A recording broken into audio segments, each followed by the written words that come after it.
Hola, buen día hermanos de la espada. Cuando Jesús resucita, se manifiesta, se muestra de muchas maneras, de manera que su vuelta a la vida, su resurrección, pudiera ser, al decir de San Juan, demostrada con pruebas indubitables para los que habrían luego de escuchar el mensaje de salvación en Cristo, vida eterna y perdón de los pecados por la fe en Cristo. Ahora, sabiendo que si Él no resucitó, vana es nuestra fe primero y seríamos las personas más dignas de conmiseración de la tierra. A tal punto nos marca, nos define, nos hace totalmente verídicos y distintos el hecho de que nuestro líder, a quien seguimos, nuestro amigo, nuestro Señor y nuestro Salvador, volvió a la vida y se manifestó de distintas formas. Sabemos que el domingo pasado festejamos su resurrección, tan importante para la cristiandad del mundo entero. Quería tomar solamente aquel momento, aquella manifestación especial que él tuvo a sus discípulos junto al mar de Tiberias y comentar algunas cositas paralelas para nuestra enseñanza, nuestro regodeo en este relato y concientización de esta realidad impresionante en la que nosotros nos ha tocado vivir mientras estamos en esta tierra, de haber creído en un ser resucitado. Después de esto, dice San Juan capítulo 21, Jesús se manifestó otra vez. Está bueno considerar este pasaje, entre otras cosas, porque si bien Él se manifestó a sus discípulos, esta manifestación final atañe o apunta o estaría de alguna manera dirigida a nosotros, los creyentes de todos los tiempos, la iglesia que hoy vive, para dar testimonio de Jesucristo a través de nuestras palabras y nuestros hechos, de nuestros hechos y nuestras palabras. Este relato es uno, yo diría que es, por algo se ha denominado la pesca universal, porque es un milagro que apunta precisamente a lo que iba a quedar como herencia luego a los seguidores de Cristo. Se manifestó otra vez junto al mar de Tiberias. El mar de Tiberias solo se menciona en este evangelio. Y ya de paso les digo algo. Ustedes saben que Juan ha concluido su evangelio. Y esto es lo que se llama una perícopa. Sí, se llama así. Desde el punto de vista literario, lo que ocurre aquí en el capítulo 21 es, una vez que una persona concluye un tratado, concluye un libro, y luego pausa y hace otro relato, es como que abre de vuelta la página para agregar algo más, y se agrega este gran relato de la pesca milagrosa en el mar de Tiberias. Por eso le llaman los estudiosos la perícopa del capítulo 21 de San Juan. Es un agregado después que ya el libro estaba concluido al estilo y al formato de todos los evangelios. Estaban juntos Simón, Pedro, Tomás llamado el mellizo, Natanael, el de Caná de Galilea, los hijos de Zebedeo y otros dos de sus discípulos.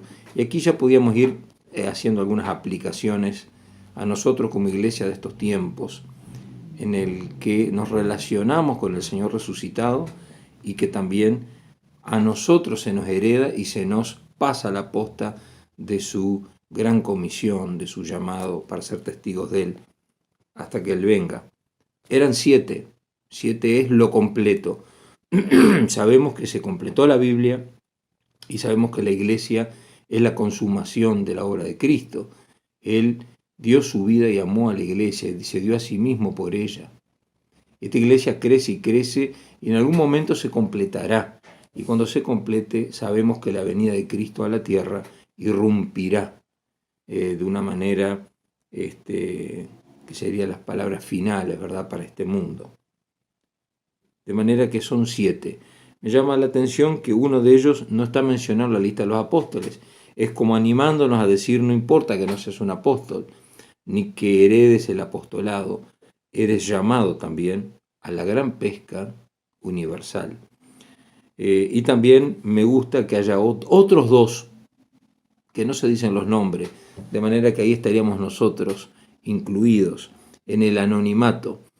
La iglesia se ha visto bendecida de grandes personajes, de grandes hermanos y hermanas que han marcado hitos espirituales en la iglesia. Basta leer sus biografías y uno queda como descolocado muchas veces, ¿no? Hace poco partió a la presencia del señor Palau. Leí la biografía de Palau, un poco antes Billy Graham, y quedás realmente impactado, ¿no? Sin embargo, la inmensa mayoría de la iglesia que hablamos del Jesús resucitado, somos anónimos, no nos conoce nadie, no existimos. Y sin embargo, eran otros 2 de sus discípulos anónimos que subieron al barco a pescar. Voy a pescar, dijo Simón Pedro. Vamos nosotros también contigo. Fueron y entraron en una barca, y aquella noche no pescaron nada, y cuando ya iba amaneciendo. Los que hemos leído varias veces el Evangelio de Juan, notamos siempre en él una costumbre de poner contrastes.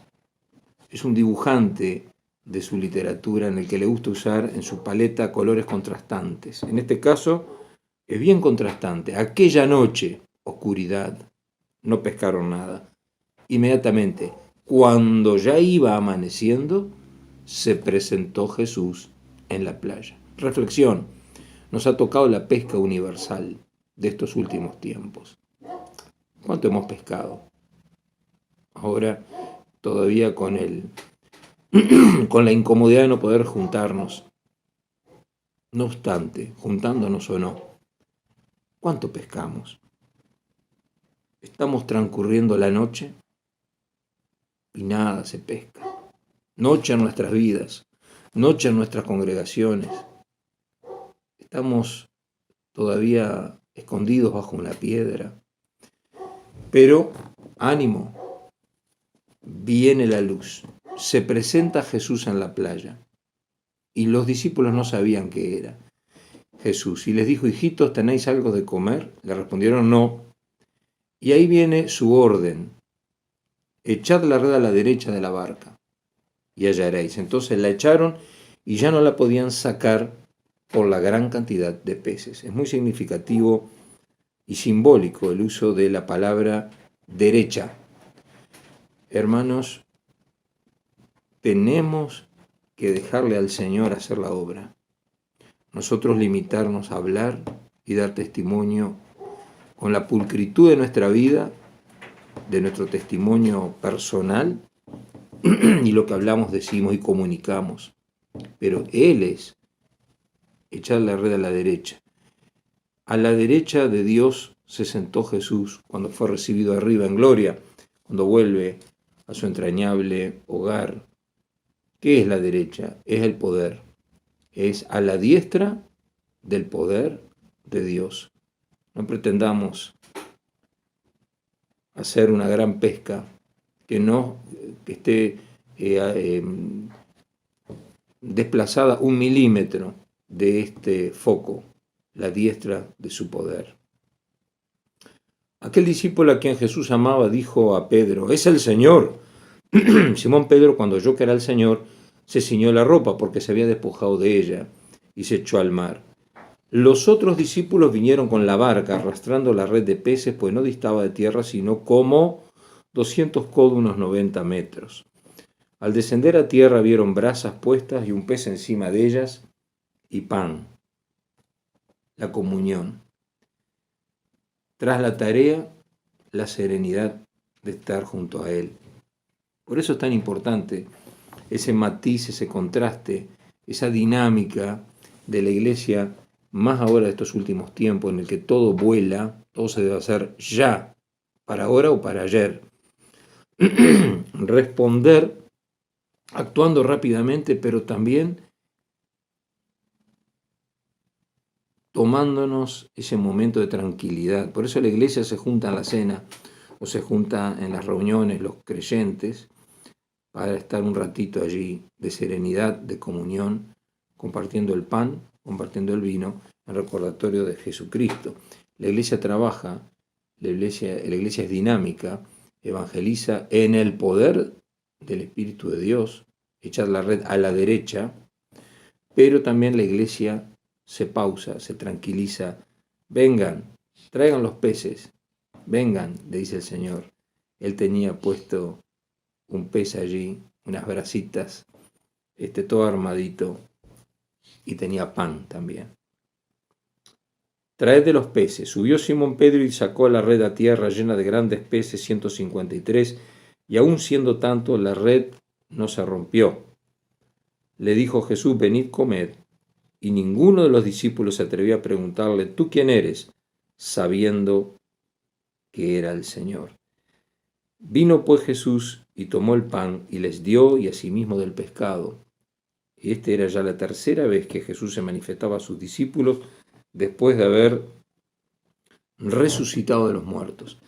Y acá dos cositas que quiero mencionar. La primera, 153 peces. Se ha hablado mucho de este número. No es casualidad.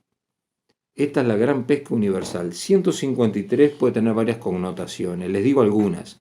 La más interesante. En el mar de Tiberias, cuentan, y hay registro de los zoólogos de esa época, se habían descrito 153 especies de peces allí en ese mar. Es decir, en ese número estaba representada la totalidad, la variedad total del mundo, de todos los credos, de todas las razas, de todos los colores, de todas las latitudes, de todos los meridianos, para arriba y para abajo, grandes y pequeños. 153, todos están incluidos.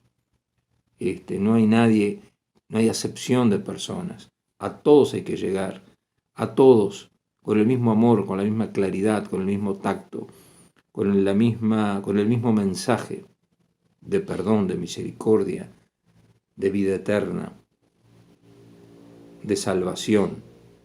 A todas las comunidades, aún las discriminadas, las más discriminadas, a todos. 153, la totalidad. También algunos dicen, no lo he podido comprobar, pero sería muy interesante si alguien tuviera acceso a esa información, de que al momento de esta pesca había en el mundo identificadas 153 naciones. Interesante.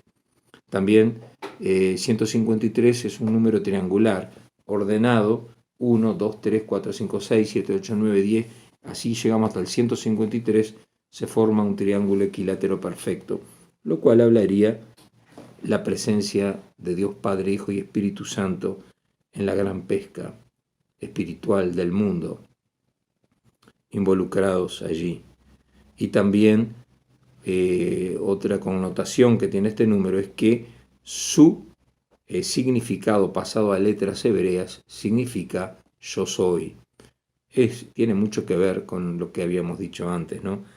Esta pesca en la oscuridad y debilidad de nuestra vida no funciona. En el amanecer y la presencia de Jesús y su poder, echarle la red a la derecha, esta pesca va a ser maravillosa y milagrosa, porque es el yo soy que está allí, presente e involucrado.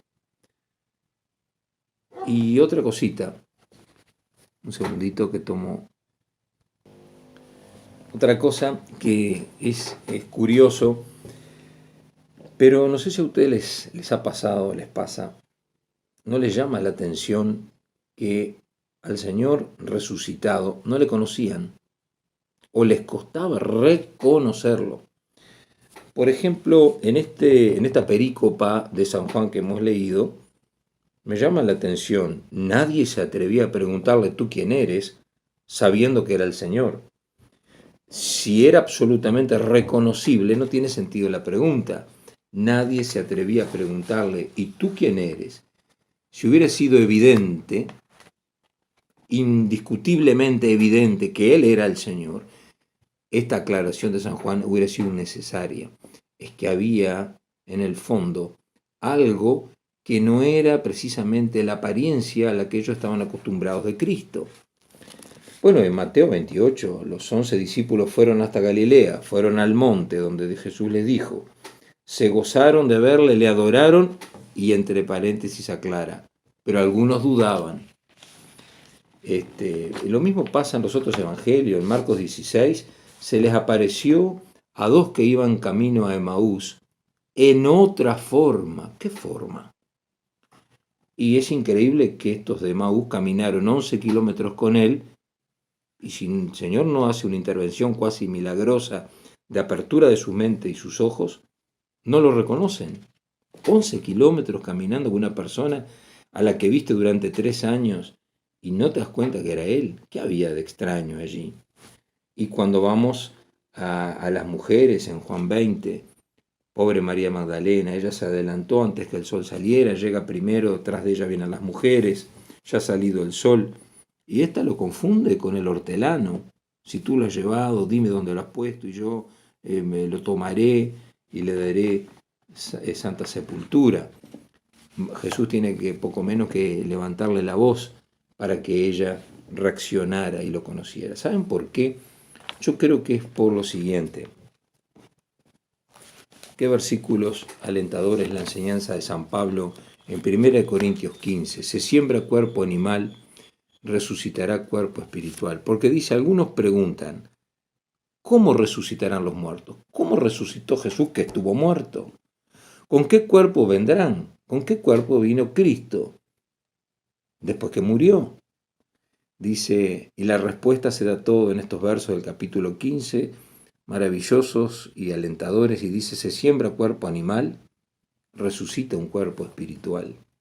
Hay cuerpo animal, acá lo están viendo, hay cuerpo espiritual. Fue hecho el primer hombre Adán alma viviente, el postrer Adán espíritu viviente. Lo espiritual no es primero, sino al animal, luego lo espiritual. El primer hombre es de la tierra, terrenal. El segundo hombre, que es el Señor, ¿de dónde es? Del cielo. Con ese cuerpo él podía comer, podía hablar, podía ser palpado, no tocado. Podía conversar, podía manifestarse, pero era un cuerpo espiritual. Algo en su facción, en su mirada, algo lo hacía irreconocible. Y nos da una tremenda esperanza de realidad. Estamos hablando de cosas reales, sensiblemente reales. Nuestra vida, aún pasando la muerte, la triste muerte que se siembra en corrupción, sabemos que está destinada a heredar algo hermoso, que va a poder disfrutar del cielo y de la presencia de Dios de una manera maravillosa. Vamos a terminar. Les invito a cerrar los ojos para hacer una oración, pensando un poco en ese último capítulo de San Juan, ¿verdad? La pesca milagrosa que nos atañe a nosotros, la Iglesia Universal de estos tiempos. Y al pobre Pedro allí, se tiró al agua, va en busca del Señor, siempre tan decidido e impulsivo, tal vez con sabor todavía amargo de su negación de hacía pocas horas o pocos días. Y sin embargo, el Señor va a la playa a buscarlo. Y no lo hemos leído en ese capítulo, pero es ahí donde el Señor lo restituye, lo vuelve otra vez al servicio, con aquellas triples preguntas maravillosas que apuntaban a su corazón y a su alma. Y vamos a orar entonces, pensando en ese Pedro, caminando junto al Señor resucitado, nuestro Señor resucitado, el que está con nosotros hasta el fin del mundo. Oremos. Vuelves a mí, Señor, después de haber muerto en esa cruz. De noche tiro mis redes, me esfuerzo en vano, me fatigo sin conseguir nada a cambio. Me desvelo y despierto con las manos vacías. De pronto te veo, llamándome a la orilla de la playa. Como siempre, basta tu palabra y tu instrucción para que mis redes queden llenas. Me descubro desnudo, pues tantas veces te he negado. Prometí cambiar y no lo he hecho. Prometí ser mejor y no lo he logrado. Prometí dejar mi pecado y no lo he conseguido. Aún así, vuelves a mí, Señor, después de haber muerto en esa cruz, y me llamas a la orilla de la playa. Cubro mi desnudez y me arrojo al agua para venir a ti, para acercarme a ti, para llegar a ti. Me alimentas con un pan y un pescado. Pareciera que mis pecados has olvidado, que en el fondo sé que no es así. Sé que te debo una disculpa, para que tu muerte en la cruz no haya sido en vano. Perdóname, Señor, por haberte traicionado. No te alejes de mí, te necesito. Ahora que has resucitado, quédate conmigo para siempre. Dime dónde bogar mi barca, dime dónde tirar las anclas, dime dónde arrojar mis redes para tener una pesca abundante. Amén. Amén.